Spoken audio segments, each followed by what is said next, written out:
Ada 3 perkara yang bisa membinasakan. Syuhun muta' wa hawan muttaba'. Yang ketiga, wa i'jabu kulli dzi ra'yin bi ra'yih.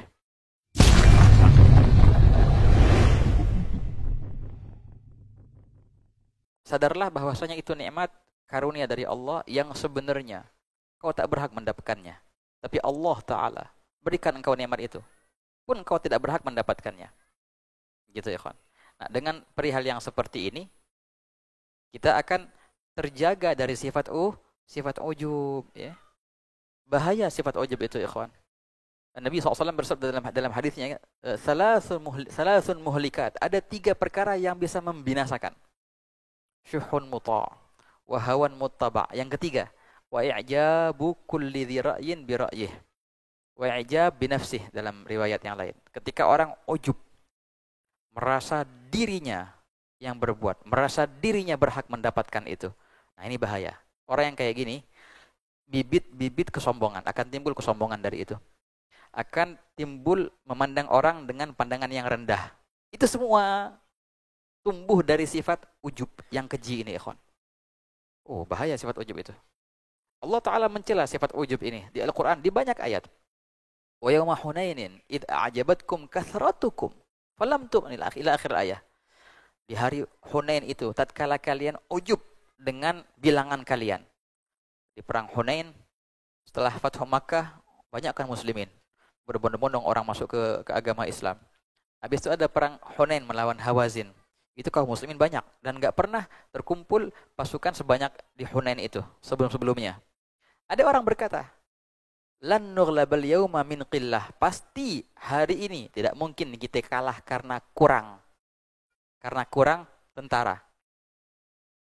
Nah, itu akhirnya perkataan itu sampai ke Nabi Muhammad SAW. Dan terlihat dari wajah baginda gak suka ketika mendengar kalimat itu. Akhirnya apa? Allah Ta'ala berikan adab kepada para sahabat. Allah tegur mereka. Di awal-awal peperangan, yang tadinya Masya Allah, sekian ratus ribu yang hadir di perang Hunain itu. Akhirnya apa? Apa yang terjadi, ikhwan? Akhirnya apa? Semua pada ngilang. Tinggal hanya beberapa orang yang di sekeliling Nabi SAW. Hampir kalah muslimin di masa itu, di waktu itu. Akhirnya Nabi SAW menyuruh Sayyidina Abbas, wahai Abbas, ingatkan mereka, mana yang dulu membayat Rasulullah, bayatul Aqabah, yang mana mereka yang dulu bayatul Ridwan, yahla bayatul Ridwan. Diingetin tuh, momen yang luar biasa itu. Akhirnya baru sahabat datang lagi dan akhirnya menang. Sempat akhir kalah sebagai teguran dari Allah Ta'ala. Jangan sekali-kali kalian ujub, walaupun itu dengan bilangan yang banyak. Oh, hebat nih kita sekarang nih, banyak nih kita nih. Nah, itu bahaya itu, ikhwan. Nah, gitu. Emang ujub tuh bahaya. Ada ujub yang jelas. Ketika orang itu berkata, akulah yang membuat ini, akulah yang membuat itu. Ini ujub jelas ini. Kita denger aja nggak enak ya. Kita ngedengerin orang kayak gitu aja nggak enak. Ini nih sampai kayak gini, itu karena aku. Kalau nggak ada saya, nggak mungkin jadi kayak gitu. Itu tuh tanda-tanda ujub tuh. Kita yang ngedengerin aja nggak enak. Masallah dosa, itu bukan cuma gak enak didengar, dosa ya kan orang ujub itu. Merasa dia yang berperan di situ. Kalau bukan karena dia, nggak akan terjadi semua itu. Sempat kita ceritain di bulan lalu ya, perumpamaan yang unik itu. Perumpamaan ada orang ngasih apa? Telur. Ya kan ya? Ada orang ngasih tuh telur ke raja. Ya kan ya? Nah, jadi ada si raja itu kaya raya. Oh, dia pemurah orangnya, baik si raja itu. Dan orang berbondong-bondong pengen punya hubungan khusus sama si raja ini dengan berbagai cara. Ada yang ngasih hartanya, ada yang ngasih ini segala macam. Oh. Si raja itu menerima, orang yang baik raja. Raja setiap harta yang dia terima dari orang-orang yang berikan harta, dia balas lagi dengan balasan yang luar biasa. Jadi Masya Allah, orang tuh berbondong-bondong pengen deket sama raja ini. Ada seorang, orang yang sangat sederhana. Enggak kayak orang-orang, ada orang yang ngasih si raja itu tanah, yang ngasih istana. Ada orang, dia juga pengen deket sama si raja ini. Karena dia melihat orang-orang yang dekat sama raja itu mulia semua. Oh, Masya Allah, hidupnya enak. Tapi dia bingung, aku kalau mau ngasih raja, apa yang aku bisa kasih? Aku nggak punya apa-apaan. Nah, kebetulan tuh orang tuh punya telur ayam. Nah, paling tidak inilah yang aku punya. Apa? Telur ayam. Suatu hari dia datang ke kerajaan. Dan alhamdulillah dia bisa jumpa sama si raja itu. Dia bilang, wahai yang mulia, ini ada hadiah dariku. Tak seberapa, nggak seperti hadiah-hadiah orang lain. Apa, silahkan. Apa hadiahnya? Ini, telur. Satu. Sama si raja, diterima nggak telur itu? Bukannya mau diterima. Dibilang, terima kasih banyak. Hadiah yang luar biasa ini. Bukannya mah itu, dibales hadiah itu dengan balasan yang luar biasa, yang tak sampai yang nggak pernah dibayangin sama dia. Dapat balasan yang luar biasa. Masya Allah, senang kan orang itu kan ya? Senang. Oh, Masya Allah ini. Untung pertama si raja mau. Pertama, alhamdulillah dia bisa punya akses ke si raja langsung, nggak pakai dihalang-halangin. Satu. Alhamdulillah juga si raja mau menerima telurku ini. Kedua, alhamdulillah juga si raja membalas telurku ini dengan balasan yang luar biasa, dikasih istana contohnya. Masya Allah kan, senang dia, Masya Allah. Seandainya cuma begitu senangnya, baguslah. Dia sadar bahwasanya, raja nggak butuh, nggak perlu telur ini. Apakah raja perlu sama telur ini? Kalau nggak makan telur mati raja itu? Kagak. Sama sekali raja nggak perlu sama telurnya dia ini. Dia sadar.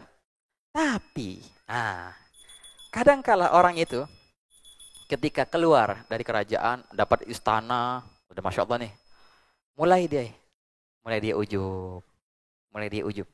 Berkatalah dia kepada teman-temannya dan keluarganya, saya. Kenapa ente? Saya yang memberikan telur kepada si raja. Oh. Kalau bukan karena telur itu, mati itu raja. Begitu sama dia. Mulai dia berkoar-koar, merasa berjasa atas telurnya. Ini kan teman-temannya bilang, kayak lebay banget, baru telur. Tapi orang itu diwah-wahin gitu. Dan dihabisin si raja itu. Karena telur ini. Suatu ketika si raja ada proyek. Dia buat jalan-jalan yang bagus-bagus lah.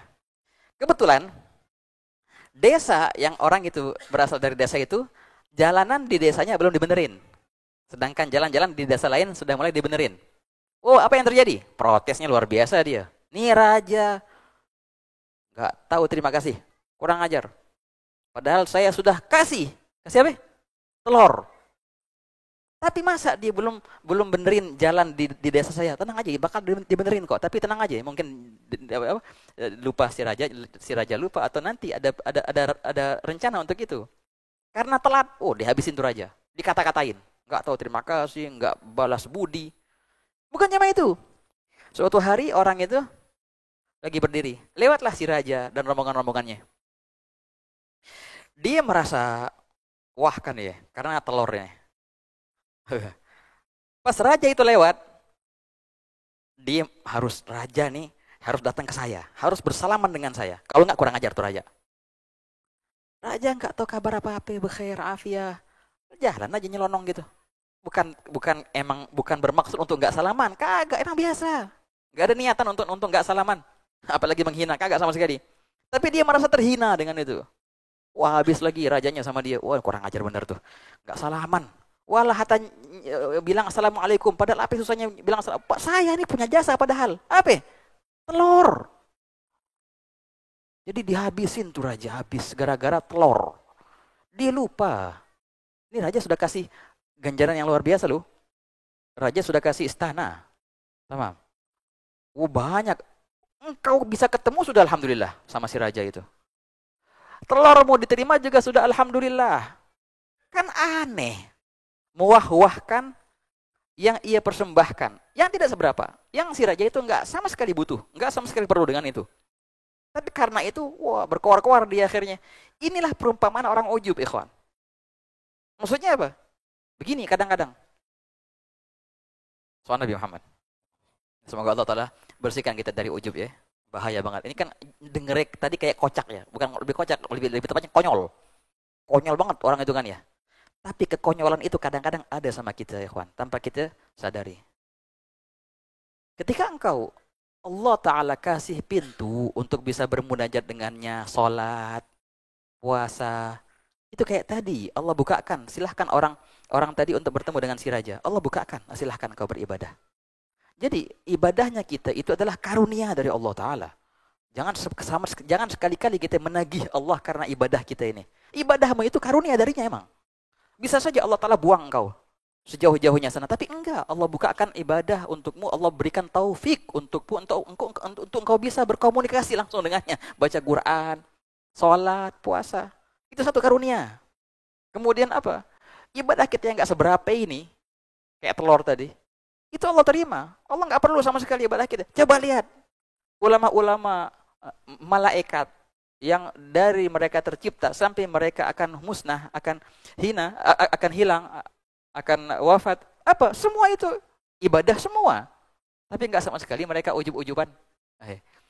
Di akhir malaikat yang tercipta, dari awal dia tercipta sujud sampai di akhir hayatnya dia sujud. Habis itu sebelum wafat dia bilang kayak gini, Subhanaka ma'abadnaka haqqa ibadatik. Sungguh ya Allah, kami tidak menyembahmu dengan yang semestinya. Padahal dari dia dicipta sampai dia mau mati, itu ibadah semua. Itu malaikat. Lihat, Sayyidina Ali Zainal Abidin. Setiap malamnya 100 rakaat. Tapi, dia senantiasa nangis. Nangis kenapa? Takut dosa. Padahal setiap malam bukan 100.000 rakaat. Wa Ali ibn al-Husain, kulla laylin alfa raka'ah. Musbilan min baini aynaihi dam'atan min ba'di dam'a. Wa ala hadal mithal, kana Zainal Abidin. Sayyidina Utsman bin Affan. Setiap 3 hari sekali khatam Quran. Begitu pemalu orangnya. Inilah kaum solehin. Rabi'ah al-Adawiyah. Masya Allah ibadahnya ikhwan. Ajib. Sebagian kaum solehin ketika mereka beribadah dan mereka tahu musibah yang turun ini karena dosaku katanya. Bukan karena ini, enggak, semua ini karena dosaku, aku tahu ini kesalahanku. Nah ini kaum solehin. Enggak seberapa dengan ibadah yang kita buat. Telur tadi. Tapi apa yang terjadi? Ada kadang-kadang kita enggak sadar. Ketika Allah Ta'ala telat aja ngasih hajat kita. Menggerutunya Masya Allah. Ya enggak ya? Mana kok enggak diijabah doa nih? Padahal yang sudah doa. Kok aneh dikasih musibah ya? Bukannya mereka orang yang maksiat. Padahal banyak orang maksiat. Aneh. Yang sholat Alhamdulillah. Alhamdulillah. Tapi kok yang kena musibah kok aneh ya? Bukan mereka. Nih kayak tadi nih. Persis kayak tadi. Kayak tukang kayak orang yang kasih telur tadi. Ketika si raja telat mau ngebaikin jalan di mana di desanya kayak gitu dibilang tuh. Ketika si raja nggak ngasih salam ke dia habis. Oh, dihabisin tuh raja. Inilah kadang-kadang perihal kita ketika Allah Ta'ala kasih surat cinta berupa musibah, berupa ujian. Menggerutuknya setengah mati. Mulai kita merasa berjasa atas amal-amal yang kita buat. Entah itu sholat, puasa, sedekah, atau yang lainnya. Itu persis kayak tadi orang merasa berjasa dengan telur yang ia berikan. Soal Nabi Muhammad. Wah, kata ikhwan. Alangkah indahnya kalau seorang itu sadar ikhwan ya, sadar diri semua itu adalah karunia dari Allah Ta'ala. Kalau Allah Ta'ala enggak bukakan, enggak izinkan engkau menghadapnya, enggak ada ceritanya engkau bisa sholat, enggak ada ceritanya engkau bisa baca Quran. Semua itu karunia darinya. Karunia dari Allah Ta'ala. Allah Ta'ala bukakan pintu untuk engkau berkhidmat di rumahnya, berkhidmat di jalannya, berkhidmat di dakwahnya. Jangan sama sekali kita merasa berjasa. Akulah. Kalau bukan karena aku, orang nggak bakal tuh rame hadir majelisnya. Aneh nih yang undang-undang. Aduh. Kalau bukan karena aku, itu orang nggak bakal masuk Islam tuh. Ya Allah. Seakan-akan inti yang bagi-bagi hidayah. Nah ini kadang-kadang harus hati-hati ikhwan. Hati-hati. Semoga Allah Ta'ala sucikan hati kita dari ujub ini ikhwan. Serem, denger aja nggak enak, apalagi Allah. Nasallallahu afiyah. Bil Mustafa Rasuli nahdha bi kulli suli sallallahu wa sallam rabbi alaihi addal habbi wa alihi wa sahbi idadat tashi suhbi walhamdulillahi fil bad'i wad tanahi. Dengan ini selesailah daripada doa akhir majelis yang biasa dibaca di akhir majelis sebagai bentuk pengakuan terhadap kesalahan kita dan semoga dan juga sebagai bentuk hifz, jagaan. Jangan sampai kita terjerumus dalam sifat ujub. Wah, kata ikhwan. Ini mungkin kita baca bareng-bareng ya. Setelah kita selesai dari pembahasan ini kita baca bareng-bareng. Baik, bagi yang sudah hafal, alhamdulillah. Kalau yang belum hafal bisa diambil ya. Sempat Al-Faqir kasih filenya ke teman-teman di media di sini, bisa diambil filenya nanti. Nah, bisa. Tafadhol. Bismillah. Ya Rabbana a'tarafna bi annana nagtarafna wa annana asrafna ala ladha ashrafna فتب علينا توبة تغسل لكل حوبة واستر لنا العورات وآمن الروعات واغفر لوالدينا ربي ومولودينا والآل والإخوان وسائر الخلان وكل ذي محبة أو جيرة أو صحبة والمسلمين أجمع آمين ربي أسمع فضلا وجودا منا لا باكتساب منا بالمصطفى الرسول نحظى بكل سول صلى وسلم ربي عليه عد الحب وآله وصحبه عداد طش الصحب والحمد للإله في البدء والتناهي. الفاتحة بالقوة والصلاة والسلام على أيمن ولينا ويحني لنا النبي وصلى من الله تعالى يغفر الذنوب ويستر العيوب ويكشف لنا الكروب على هدينا وكلنا صالحة وإلى حضرة النبي محمد صلى الله عليه وسلم. الفاتحة.